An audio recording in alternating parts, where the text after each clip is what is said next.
Dear students, welcome to the STP Computer Education. Students, आज की इस वीडियो में हमें Microsoft Excel का chapter number 14 create invoice bill का पार्ट 2 कंटेन करना है। स्टूडेंट्स, लास्ट वीडियो में हमने अपने बिल के स्ट्रक्चर को कम्प्लीटली तैयार कर लिया था, डिज़ाइन कर लिया था और आज हम इसमें फार्मूला इनपुट करने वाले हैं कि किस तरह से यहाँ पे ऑटोमेटिकली प्रोडक्ट के नेम आ रहे थे, प्राइस हम डाल देते थे तो ऑटोमेटिकली प्राइस आ रहा था, यहाँ से अगर चूज़ करते थे तो क्वांटिटी डाल तो अमाउंट आ जाता था। ये सारी चीज़ें, ये सब कुछ ऑटोमेटिकली जो काम कर रहा था वो कैसे कर रहा था। ठीक है, तो जरा आप यहाँ देखिए, मैंने एक डेट लगाना है यहाँ पे, मैं भूल गया था कल, तो यहाँ पे हम पहले डेट को टाइप कर लेते हैं। ठीक है, तो मैं यहाँ डेट टाइप कर लेता हूँ, डेट। ठीक है, और इसे भी बोल्ड कर देते हैं और इसे थोड़ा सा यहाँ बड़ा कर देते हैं कुछ इस तरह से, और इसके आगे ना मैं कॉलन लगा देता हूँ, कॉलन का चित्र कुछ इस तरह से। ठीक है, और इसको लेफ़्ट साइड में, राइट साइड में ऐसे भेज देते हैं। ठीक है, तो सबसे शुरुआत यहीं से करते हैं हम, डेट से ही। यहाँ पे कौन सा फॉर्मूला लगेगा, आपको पता है करंट डेट निकालने का फॉर्मूला क्या होता है? अगर आपको पता है तो जो नीचे कमेंट करिए कि क्या फॉर्मूला है करंट डेट निकालने का और करंट डेट एंड टाइम निकालने का, दोनों ये फॉर्मूले आप मेरे को कमेंट करके नीचे बताइएगा। ठीक है, क्योंकि ये सारे फॉर्मूले मैंने आपको पहले ही करवा दिए थे, अब हम इसे प्रोजेक्ट के बेस पे कर रहे हैं। तो यहाँ पे मैं बता दूँ आपको, यहाँ लगेगा इज इक्वल्स टू टुडे और ब्रैकेट ओपन ब्रैकेट क्लोज करके एंटर करेंगे तो ये आज की डेट जो भी होएगी यहाँ पे रिटर्न आ जाएगी। मैं इसे यहाँ पे कुछ राइट साइड में से लेफ्ट साइड में रखता हूँ, यहाँ से थोड़ा सा स्पेस दे देता हूँ कुछ इस तरह से। ठीक है, कि जब हम इसे फाइल में जाके प्रिंट करें तो काफ़ी परफेक्ट यहाँ पे दिखने पाए। देखिए दिख रहा है सही तरीके से। ठीक है, मैं यहाँ जूम करके आपको दिखा देता हूँ, ये देखिए। ठीक है, दिख रहा है सही से डेट हमारी यहाँ पे। अब चलिए आगे काम करते हैं। ये देखिए, अब हमें यहाँ पे पर्टिकुलर्स बनाना है, लिस्ट बनानी है आपको। तो आप क्या करिए, शीट नंबर 2 पे जाइए और यहाँ पे 2 कॉलम बनाइए। ठीक है, 2 कॉलम। पहला column product name, product name, और दूसरा प्राइस। ठीक है, इस तरह से आपको ये 2 कॉलम बनाने हैं ऑलरेडी। तो जितने भी आपके प्रोडक्ट हैं उनकी लिस्ट यहाँ पे आप तैयार कर लीजिए शीट नंबर 2 पर। ठीक है, तो जैसे मैं यहाँ पे अपनी लिस्ट क्रिएट कर लेता हूँ, वेट करिए मैं क्रिएट करता हूँ जरा। मैं यहाँ पे लिखता हूँ i3 इंटेल i3 प्रोसेसर। सब कुछ मैं यहाँ कैपिटल में लिखने वाला हूँ, इसलिए मैं यहाँ कैपिटल दे रहा हूँ। Intel 8th generation processor, Intel 8th generation processor. यहाँ पे टाइप कर लेता हूँ, i3 है हमारा, तो Intel i3 8th generation processor है। ठीक है, इसका प्राइस है यहाँ पे 13,000 रुपीज़। ठीक है, उसके बाद यहाँ पे मैं टाइप कर लेता हूँ रैम।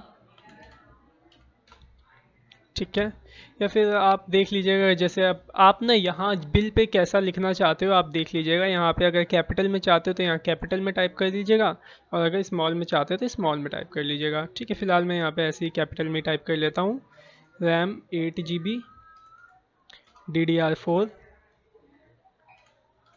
ठीक है, ये होती है आई थिंक हमारी, ये 4-5 हज़ार रुपये की आ जाएगी। ठीक है, उसके बाद मैं यहाँ लिख देता हूँ hard disk. Hard disk 1 TB 4,000 rupees. ठीक है, जो भी आपके प्राइस हो वो प्राइस हो, और प्रोडक्ट नेम सब यहाँ टाइप कर लीजिएगा। ठीक है, यहाँ डिस्क की स्पेलिंग गलत हो गई, मैं ऐसा ही कर लेता हूँ। ठीक है, और यहाँ मैं टाइप कर लेता हूँ SSD 250 GB SSD। ठीक है, ये हमारी पड़ जाएगी 3,000 रुपीज़ की। ग्राफिक कार्ड ये भी लगा लो 5,000 या 4,000 रुपये का। 2 GB का ग्राफिक कार्ड है हमारा यहाँ पे, 2 GB। ठीक है, तो मैंने फ़िलहाल ये इतने ही प्रोडक्ट रखे हैं, एक दो और ऐड कर लेता हूँ। जैसे मैं LED ऐड कर लेता हूँ, LED 3 या 4 हज़ार की LED रख लेते हैं। ठीक है, तो बस मैं इतना ही काफ़ी है मेरे लिए अभी फ़िलहाल आपको सिखाने के लिए। मैंने इतने ही प्रोडक्ट रखे हैं, आपको जितने मर्जी चाहें आप उतने प्रोडक्ट अपने रख लीजिएगा। ठीक है, अब इसे यहाँ पे लेके आएंगे। तो ध्यान से देखिए यहाँ पे कैसे लाओगे आप, यहाँ पे कैसे रखना है आपको। ठीक है, इस पे उसके बाद आपको जाना है कहाँ, डेटा ऑप्शन में। ध्यान से देखिएगा, डेटा ऑप्शन में जहाँ पे आप ड्रॉप डाउन चाहते हो ना, वहाँ पे आपका कर्सर सेलेक्ट होना चाहिए, चाहे आप यहाँ चाहते हो या यहाँ चाहते हो। ठीक है ना, यहाँ पे मैं चाहता हूँ तो यहाँ सेलेक्ट किया और यहाँ जाना। देखो आपको एक ऑप्शन मिलेगा डेटा वैलिडेशन, दिख रहा है, इस पर क्लिक करना है आपने। इसमें आपको एनी वैल्यू की जगह लिस्ट ऑप्शन को सिलेक्ट करना है, क्योंकि हम लिस्ट बनाना चाहते हैं। और यहाँ देखिए सोर्स माप, सोर्स पूछ रहा है, सोर्स पे आप क्लिक करना और फिर चले जाना यहाँ से शीट 2 पे। ठीक है, और यहाँ शीट 2 में ये जो प्रोडक्ट नेम है ना, इसके जितने नीचे हैं इनका आप इस तरह से एड्रेस ऐसे सेलेक्ट करके ओके कर देना। ठीक है, फिर देखिए यहाँ पे इसकी लिस्ट जितने भी आपने लिखे होंगे ना, वो देखिए यहाँ पे सब उसका लिस्ट आ जाएगा कुछ इस तरह से। ठीक है, और डिलीट करना हो तो डिलीट का बटन दबा देना, हट जाएगा यहाँ से, लेकिन लिस्ट रहेगी। ठीक है, कुछ इस तरह से, जैसे कोई आप मिटाना चाहते हो, कैसे मिटाओगे, तो ऐसे बैक स्पेस भी आप यहाँ से डबल क्लिक करके दे सकते हो और यहाँ पे आप लिख भी सकते हो। अब ये चीज़ मैं सब पे चाहता हूँ, तो आप इसे पकड़ो और यहाँ से ऐसे ड्रैग कर दो, तो सब पे यहाँ पे लग जाएगा। ठीक है, वो फर्स्ट वाले पे भी जाते हो तो फर्स्ट पे भी ड्रैग कर दो ऐसे नीचे से पकड़ के, कुछ इस तरह से। ठीक है, तो देखिए सब पे लग गया। ठीक है, हटाना है तो डिलीट का बटन दबा दो। तो ये कुछ इस तरह से हमने यहाँ पे अपने प्रोडक्ट को यहाँ पे अपीयर कर लिया है, लिस्ट कर लिया है। ठीक है, अब करते हैं प्राइस का, कि प्राइस यहाँ पे कैसे निकलेगा। अब जरा ध्यान से देखिएगा, मैंने आपको वी लुकअप एच लुकअप सिखाया है, ठीक उसी तरह से हम यहाँ पे प्राइस निकालने वाले हैं लुकअप की मदद से और वी लुकअप की मदद से। ठीक है, तो यहाँ पे फॉर्मूला लगाएंगे हम, is equals to VLOOKUP bracket open. अब यहाँ पे आप बताइए मेरे को की क्या है, की क्या है, किसके जरिए, किसके माध्यम से आप निकालोगे। वहाँ पे तो हमने रोल नंबर के माध्यम से निकाला था, और यहाँ पे आप प्राइस किसके माध्यम से निकाल रहे हो, इसके माध्यम से, आइटम के, प्रोडक्ट के नेम के माध्यम से, कि इस प्रोडक्ट का प्राइस कितना है, इस प्रोडक्ट का प्राइस कितना है, वो यहाँ पे ऑटोमेटिकली आ जाए। तो मैं इसे यहाँ पे सेलेक्ट कर लेता हूँ कुछ इस तरह से। ठीक है, कॉमा दूंगा। ठीक है, उसके बाद हमें अपने टेबल अरे देना होगा, मतलब अपने टेबल का पूरा एड्रेस। तो कैसे देंगे, शीट 2 पे जाइए और यहाँ से प्रोडक्ट नेम प्राइस पूरा ऐसे सेलेक्ट कर लीजिए। ठीक है, अब आप कहेंगे फार्मूला तो शायद कट गया होगा, नहीं, देखिए फार्मूला यहाँ पे आपके फार्मूला बार में आ रहा है। उसके बाद आप इसे बता दीजिए कि प्राइस आपके किस कॉलम में, फर्स्ट कॉलम या सेकेंड कॉलम में। हमने बोला सेकेंड कॉलम, तो कॉमा दे के हम यहाँ पे 2 लगा देंगे और फिर ब्रैकेट क्लोज करके एंटर कर देंगे। ठीक है, तो यहाँ पे NA क्यों आया, क्योंकि यहाँ पे कोई डेटा नहीं है।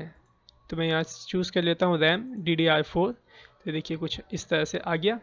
ठीक है, और यहाँ चूज़ कर लेता हूँ कुछ दूसरा ग्राफिक कार्ड। ओके, देखिए ग्राफिक कार्ड 2 GB मैंने डाला, यहाँ पे क्या आ रहा है, एरर आ रहा है अभी भी। ठीक है, तो ऐसा क्यों होता है मैं आपको बता देता हूँ। इस फार्मूले के अंदर आपको एक चीज़ और लगानी होगी, डबल क्लिक करना आप इस फार्मूले में, या फिर इस फार्मूले बार में देख लो। यहाँ पे जब हम 2 लिख देते हैं, इसको कॉलम का नाम दे देते हैं ना, तो उसके बाद हमें इसे बताना होता है कि आप एग्जैक्ट मैच करके देना मेरे को वैल्यू।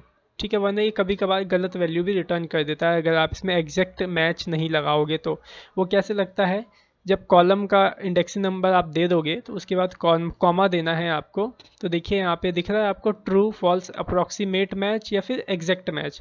तो हमें क्या देना है, एग्जैक्ट मैच देना है। तो एग्जैक्ट मैच के लिए यहाँ पे क्या आएगा, फॉल्स आएगा, या तो आप यहाँ पे 0 भी टाइप करके एंटर कर सकते हो। तो आप 0 टाइप कर दे दोगे तो 0 का मतलब होता है फॉल्स और 1 का मतलब होता है ट्रू। तो आप यहाँ पे 0 टाइप हमेशा करोगे, ध्यान में रखोगे इस बात को। अब मैं एंटर करता हूँ तो देखिए ग्राफिक कार्ड 2 GB 4000 यहाँ पे आ गया। अब ये देखिए LED, ये देखिए 4000 की LED भी थी हमारी। इंटेल 8 जनरेशन 28000 का था आई थिंक, नहीं 13000 का। तो देखिए 13000 आ गया। आप यहाँ से देखिए मैच कर लीजिएगा, 4000 का हार्ड डिस्क भी है, 4000 की ये भी है, 4000 की भी है। रैम देखते हैं 5000 का है, यहाँ पे आता है कि नहीं, एक बार टेस्ट कर लीजिए रैम। ये देखिए 5000 की आगे रैम। तो इस तरह से आप एग्जैक्ट मैच यहाँ पे 0 जरूर लगाओगे। अब मैं आपको इसका एक प्रॉब्लम का और सॉल्यूशन बताता हूँ। ध्यान से देखिए, जब यहाँ पे अगर डेटा नहीं रहेगा तो क्या यहाँ पे NA अच्छा लगेगा, नहीं अच्छा लगेगा। ये NA क्या है, एक तरीके का एरर है। मैं चाहता हूँ कि जब यहाँ पे एरर आए तब यहाँ पे कुछ भी ना रहे, मतलब ऐसा ब्लैंक ही दिखे, ये एरर ना आए। ठीक है। तो ऐसा कैसे होगा, जहाँ पे आपने देखिए पूरा जो फॉर्मूला लगाया ना इस वी लुकअप वाला, आप क्या करना, सिंपल से मैं बताता हूँ, जहाँ इज इक्वल्स टू है ना उसके बाद में यहाँ पे कंडीशन टाइप करना, अगर एरर आए, if error formula, if error, ठीक है, और ब्रैकेट ओपन कर लेना, ठीक है।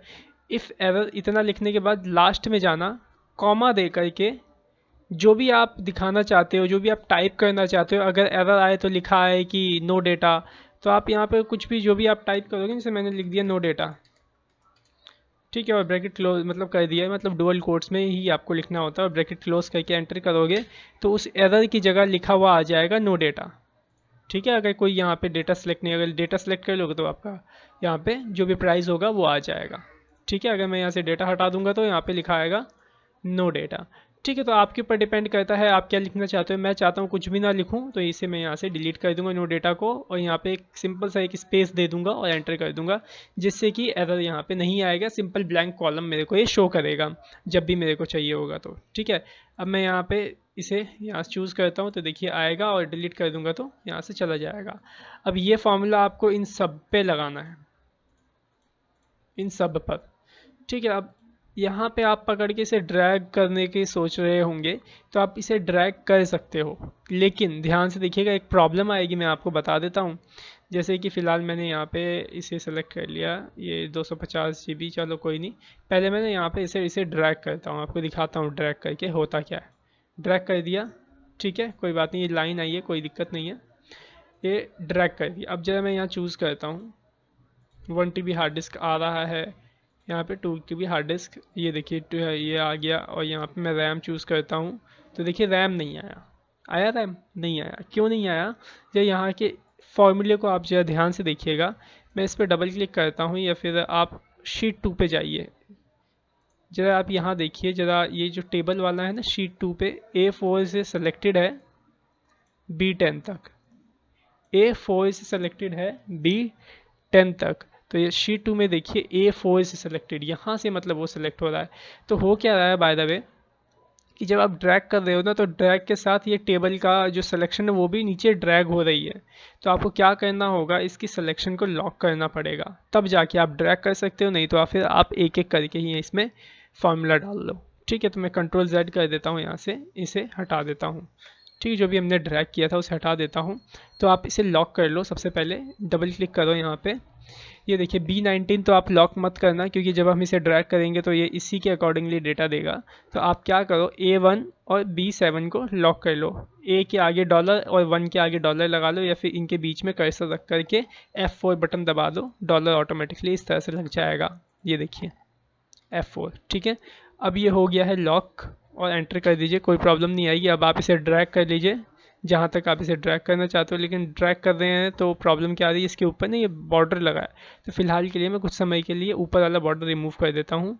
तो ऊपर क्या सभी रिमूव हो जाएगा, कोई नहीं, हम रिमूव कर देते हैं, नो बॉर्डर कर देते हैं, ठीक है। उसके बाद यहाँ पे मैं इस तरह से ड्रैग कर लेता हूँ, ठीक है। अब इधर का बॉर्डर है, मैं इधर लेफ्ट राइट और अप से बॉर्डर दे दूँगा, वो बॉटम दे दिया मैंने गलती से, no border, top border, left border, right border, ठीक है। यहाँ पे देखिए सब जगह फार्मूला भी लग गया, ठीक है। अब यहाँ पे आप चूज़ कर लीजिए, जो भी आप चूज़ करोगे, देखिए यहाँ पे इस तरह से उसका प्राइस अपने आप सही प्राइस आएगा, ये देखिए, ठीक है। आई थिंक आपको समझ में आ गया होगा, ठीक है। अब जो भी आ रहा है ना यहाँ पे, इसको थोड़ा सा हम सही तरीके से सेलेक्ट करते हैं इसे पूरा, और इसको ना जैसा आप देना चाहो, जैसे मैं क्या चाहता हूँ कि ये जो आपका पर्टिकुलर है थोड़ा बड़ा साइज़ में आए, इसे 12 कर देता हूँ, और ये इस तरह से मिडल में आए, थोड़ा सा यहाँ से ऐसे स्पेस से छूट के आए, ठीक है। और बोल्ट तो हमें करना नहीं है, इसका प्राइस का हम कर देते हैं कि प्राइस आपका सेंटर में आए, तो सेंटर कर लेना प्राइस को कुछ इस तरह से, इसको भी थोड़ा सा हम बड़ा कर देते हैं, ठीक है। अब आप यहाँ चूज़ करोगे, परफेक्ट आएगा कुछ इस तरह से, ठीक है।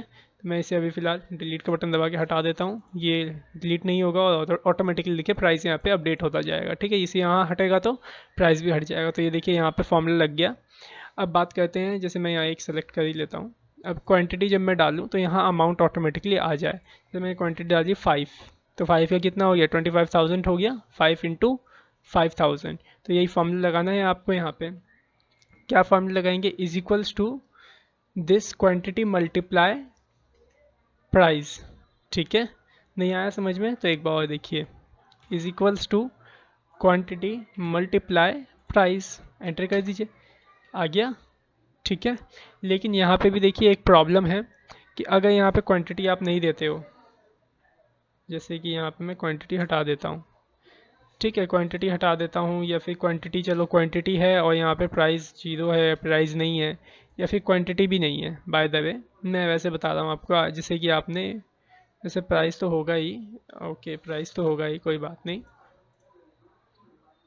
लेकिन देखिए मैं बताता हूँ आपको, यहाँ पे तो आपने ये D19 और D19 लगा लिया, आपका प्राइस आ गया, लेकिन अब हमें सब में लगाना पड़ेगा, और अगर हम सब में लगाते हैं, जैसे मैंने यहाँ लगाया is equals to quantity multiply price और एंटर करता हूँ, तो देखिए क्या आ गया, वैल्यू आ गया। क्यों वैल्यू आया, क्योंकि इन दोनों में अभी डेटा नहीं है। लेकिन मैं चाहता हूँ डेटा ना होना तो भी यहाँ पे फॉर्मूला लगा रहे कि जब डेटा आ जाए, जैसे कि मैं चूज़ करता हूँ ना कोई सा भी, जब डेटा आ जाए तो ऑटोमेटिकली वो सही हो जाए। अगर डेटा नहीं रहेगा नीचे वालों में तो क्या यहाँ पे फिर वैल्यू शो होगा, नहीं शो होना चाहिए वैल्यू। तो हम यहाँ पे भी वही फार्मूला यूज़ करने वाले हैं इफ़ एरर का, जिस तरह से हमने उसमें यूज़ किया था। ठीक है, तो मैं इस सेकंड वाले में पहले यूज़ करता हूँ, फिर इसे ऊपर कर दूंगा और बाकी वो नीचे कर दूंगा। कैसे, बहुत ही ईजी फार्मूला है, देखिए कैसे लगाओगे आप, यहाँ देख लीजिए चाहे यहाँ देख लीजिए। इसके आगे सबसे पहले क्लिक करेंगे is equals to IFERROR bracket open, फिर लास्ट में जाएंगे कॉमा देकर डुअल कोट्स में स्पेस, फिर ब्रैकेट क्लोज और एंटर कर देना। ठीक है, अब मैं इसे ड्रैग करता हूँ नीचे की तरफ तो कोई प्रॉब्लम नहीं होगी, यहाँ तक मैंने इसे ड्रैग करना है, देखिए ड्रैग कर लिया। अब जब भी मैं यहाँ पे कोई चूज़ करूँगा तो ऑटोमेटिकली उसकी वैल्यू यहाँ पे आ जाएगी। ये देखिए 5 टाइप करता हूँ तो देखिए 5 का यहाँ पे ऑटोमेटिकली अमाउंट आ गया है। ठीक है, इस फॉर्मूले को हम ऊपर भी ड्रैग कर देते हैं कुछ इस तरह से। ठीक है, इसको भी सही तरीके से आप मेंटेन कर लो। क्वांटिटी को भी मैं सेंटर में चाहता हूँ तो यहाँ सेलेक्ट कर लेता हूँ, और इन सब को मतलब मैं जितनी क्वांटिटी वाला पूरा कॉलम को ही मैं सेंटर कर देता हूँ यहाँ कुछ इस तरह से, और थोड़ा सा इसका फ़ॉन्ट साइज़ बढ़ा देता हूँ। ठीक है, और यहाँ पे भी मैं फ़ॉन्ट साइज़ बढ़ा देता हूँ क्योंकि हम यहाँ पे भी टाइप करेंगे काफ़ी कुछ। ओके, तो आई थिंक ये CGST वगैरह हमें टाइप करना होगा तो इसकी भी मैं बढ़ा देता हूँ कुछ इस तरह से। ठीक है, और इसको भी आप बढ़ा लेना, यहाँ से सेलेक्ट करना पूरे कॉलम को ही सेंटर कर लेना। सेंटर करना चाहते हो तो, नहीं तो मैं इसे लेफ़्ट साइड इस तरह कर देता हूँ और थोड़ा सा इधर से स्पेस और इसका साइज़ बढ़ा देता हूँ। ठीक है, कुछ इस तरह से। बाकी आपकी मर्जी, आप जैसा अलाइनमेंट रखना चाहो आप रख सकते हो, कोई दिक्कत की वाली बात नहीं है। ठीक है, तो चलिए आगे करते हैं। ये तो हो गया हमारा सब कुछ। अब यहाँ पे निकालते हैं टोटल, ये देख रहे हैं ये टोटल, तो यहाँ पे हम निकालेंगे टोटल। टोटल का फॉर्मूला क्या होता है, is equals to sum bracket open, इसकी पूरा का पूरा जितना भी यहाँ पे अमाउंट होगा वो सेलेक्ट करेंगे, ब्रैकेट क्लोज, एंटर कर दो, जो भी टोटल आएगा यहाँ पे देखिए आपका टोटल आ जाएगा। डिस्काउंट आपको खुद टाइप करना पड़ेगा जितना आप डिस्काउंट दें, जैसे मैं यहाँ पे 526 का डिस्काउंट देना चाहता हूँ तो यहाँ मैंने टाइप कर लिया। अब टैक्सेबल वैल्यू कैसे निकलेगी, टैक्सेबल वैल्यू का मतलब होता है टोटल में से डिस्काउंट माइनस कर दो, टैक्सेबल वैल्यू आ जाएगी। तो मैं वही यहाँ फॉर्मूला लगाऊंगा, is equals to total minus discount. अब यहाँ पे आपको इफ़ एरर का फंक्शन नहीं लगाना पड़ेगा क्योंकि टोटल जो है सम फार्मूला, अगर कुछ नहीं होगा यहाँ पे तो ये ऑटोमेटिकली ज़ीरो रिटर्न करेगा। ज़ीरो आएगा तो डिस्काउंट में भी कुछ नहीं रहेगा तो यहाँ पे भी ज़ीरो आ जाएगा, एरर नहीं आएगा। ठीक है, देखिए मैंने 69,000 इतना माइनस किया तो इतना ऑटोमेटिकली देखिए टैक्सेबल वैल्यू जो थी बननी वो आ गई है। ठीक है, अब निकालते हैं CGST, SGST, IGST। ठीक है, तो CGST मैं आपको बता दूं, जो ये टोटल जो है ना इसको मैं बोल्ड कर देता हूँ क्योंकि ये मेन हाईलाइट वाला है, तो इस टोटल को मैं बोल्ड कर देता हूँ। उसके बाद ये जो टैक्सेबल वैल्यू है आप इसको भी बोल्ड करना चाहे तो कर लेना, नहीं तो रहने दो कोई बात नहीं। ठीक है, टोटल रहने दो, बाकी हम ग्रैंड टोटल को बोल्ड करेंगे। ठीक है, अब CGST, IGST, SGST क्या होता है जो ध्यान से समझ लीजिए। CGST और जो SGST है ये दोनों क्या होते हैं, सेंट्रल टैक्स, ये आपके ना लोकल स्टेट में लगते हैं। जैसे मैं दिल्ली में रहता हूँ तो दिल्ली के अंदर ही अगर मैं कोई सामान बेचता या ख़रीदता हूँ तो CGST, SGST लगता है। और आईजीएसटी कब लगता है? जब आप एक स्टेट से दूसरे स्टेट में सेल या परचेज करते हो तो आपका आईजीएसटी यहाँ पे लगता है। ठीक है, निकालते कैसे हैं सीजीएसटी? कुछ परसेंट पे निकलता है, 18% एक्चुअली 28% मैक्सिमम है हमारा जीएसटी का। अब देखिए, जैसे मैं आपको एक बता देता हूँ, जैसे बाहर आपका आईजीएसटी लग रहा है, अगर बाहर आपका उस प्रोडक्ट पे 18% आईजीएसटी लगता है तो सी और एसजीएसटी आपका 99% लगेगा, मतलब हाफ हो जाता है। लगता है 18% ही है, लेकिन बस दो भागों में बढ़ जाता है, सीजीएसटी एसजीएसटी में।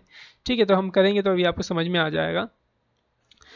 तो आप क्या करना, जो C G S T S G S T I G S T वाले उसके आगे के कॉलम है ना, उसको सेलेक्ट करना और यहाँ पे आना और यहाँ पे परसेंटेज पे क्लिक कर लेना। ठीक है, होम में परसेंटेज।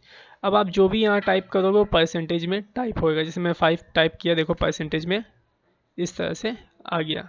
ठीक है, और 0.00 हटाना चाहते हो तो यहाँ से आप इसके 0 को कम कर सकते हो और बढ़ा भी सकते हो। फिलहाल मैं इस तरह से कम कर देता हूँ। ठीक है, यहाँ पे भी देखता हूँ 7 डाल के, यहाँ पे 0.00 आ रहा है, यहाँ पे भी 0.00 आ रहा है। इनको भी सेलेक्ट करके यहाँ से 0 कम कर लेता हूँ, कुछ इस तरह से। ठीक है, अब जो भी आप यहाँ टाइप करोगे सब परसेंटेज में आने वाला है। अब इस परसेंटेज की हम वैल्यू कैसे निकालेंगे, जो ध्यान से देखिए। आप फॉर्मूला लगाओगे, फॉर्मूला लगाने से पहले जरा देखिए, आप 5% निकाल किसका रहे हो? टैक्सेबल वैल्यू का। ठीक है, तो आप कैसे निकालोगे? Is equals to taxable value multiply percentage, enter कर दो। इसका देखो परसेंटेज आ गया। अब देखो ये क्या आया है, परसेंटेज 0.7 में आया है। हम इसे राउंड करना सीखेंगे। ठीक है, सारी चीज़ें सीखेंगे। अब जरा ध्यान से देखिए, जैसे हमने सीजीएसटी निकाला वैसे आप is equals to taxable value multiply ये 7% वाला और एंटर। ये आ गया इसकी वैल्यू। उसके बाद आप इसी आईजीएसटी भी टाइप कर लेना, टैक्सेबल वैल्यू मल्टीप्लाई जो भी आपका आईजीएसटी होगा, एंटर। ठीक है, तो सीजीएसटी एसजीएसटी आईजीएसटी की वैल्यू निकल गई। अब ग्रैंड टोटल कैसे निकालोगे? ग्रैंड टोटल निकालोगे आप is equals to sum bracket open, और ग्रैंड टोटल में क्या क्या आपका टाइप ऐड होएगा देखिए जरा। टैक्सेबल वैल्यू ऐड होएगी और जो भी ये टैक्स यहाँ पे लगे होंगे वो ऐड होंगे, सिर्फ डिस्काउंट ऐड तो होगा नहीं। और हमारा टोटल जो हो रहा था उसमें से हमने डिस्काउंट माइनस किया, उसके बाद ये आपका अमाउंट आया और उसके बाद ये सब टोटल होके आपका यहाँ आ जाएगा। आप इसे ब्रैकेट क्लोज करो, एंटर कर दो। इसको भी मैं ज़रा यहाँ सही कर लेता हूँ, लेफ़्ट साइड में सेंटर थोड़ा सा यहाँ, और इसे थोड़ा साइज़ बढ़ा कर लेता हूँ और इसे बोल्ड कर लेता हूँ। ठीक है, यहाँ पे मैं रुपीज़ का सिंबल दिखाना चाहता हूँ, तो आप जाना जनरल में यहाँ पे, और यहाँ पे आप देख रहे होंगे करेंसी, इस पर क्लिक कर देना। ठीक है, तो यहाँ पे इस तरह सिंबल आ जाएगा। अब जरा ध्यान से देखिए, यहाँ 0.80 आ रहा है। मैं चाहता हूँ ना पॉइंट में वैल्यू ना आए। जैसे याद होगा मैंने आपको राउंड फार्मूला सिखाया था, इज इक्वल्स टू राउंड। तो उसमें क्या होता था, अगर आपका 50 से अबव आता था तो वो इंक्रीज हो जाता है। जैसे 68 है, अगर 50 से देखो अबव है तो ये 69 हो जाएगा, और अगर 50 से कम है तो 68 का 68 ही रहेगा और यहाँ पे 00 आ जाएगा। ठीक है, अब ये कैसे करेंगे जो ध्यान से देखिए, इस पे हम लगाएंगे राउंड का फार्मूला। आपको मैं एक बात बता दूं, आप फार्मूले के अंदर भी फार्मूला लगा सकते हो। जैसे कि अभी हमने वी लुकअप को इफ एरर के फार्मूले के अंदर रखा, वैसे ही हम इसको भी राउंड के फार्मूले के अंदर रखने वाले हैं।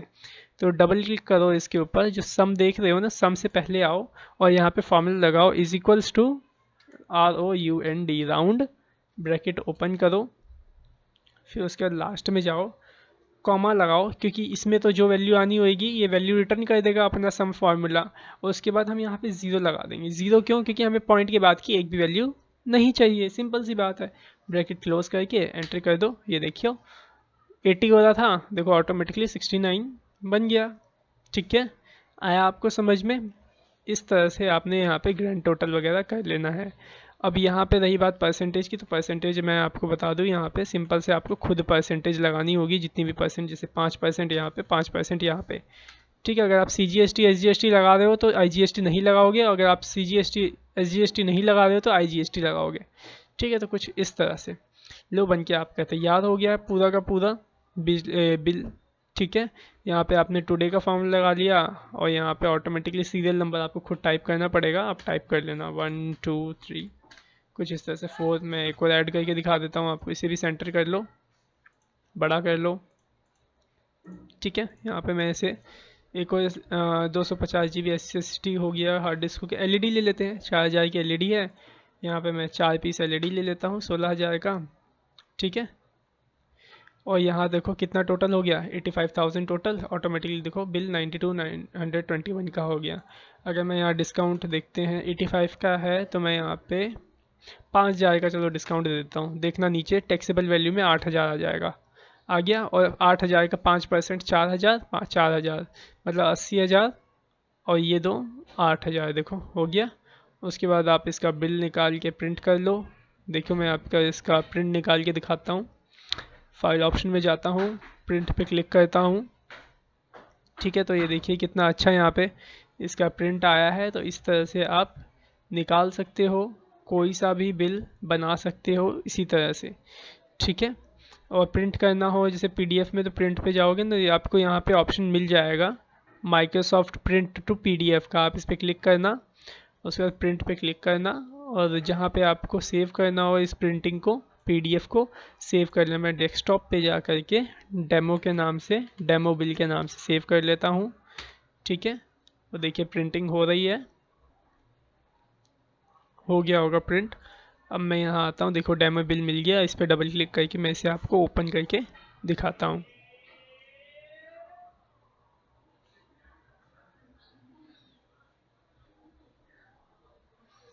ये देखिए आ गया बिल, परफेक्ट।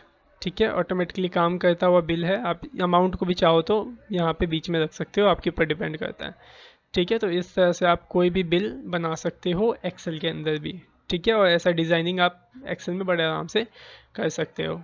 ठीक है, तो अगर आपको ये हमारा वीडियो पसंद आया हो तो हमारे इस वीडियो को लाइक करिएगा, अपने दोस्तों में शेयर करिएगा, और हमारे चैनल को अगर आपने सब्सक्राइब नहीं किया तो सब्सक्राइब कर लीजिएगा, और अपने दोस्तों में जरूर शेयर करिएगा। Thanks for watching our video, have a nice day.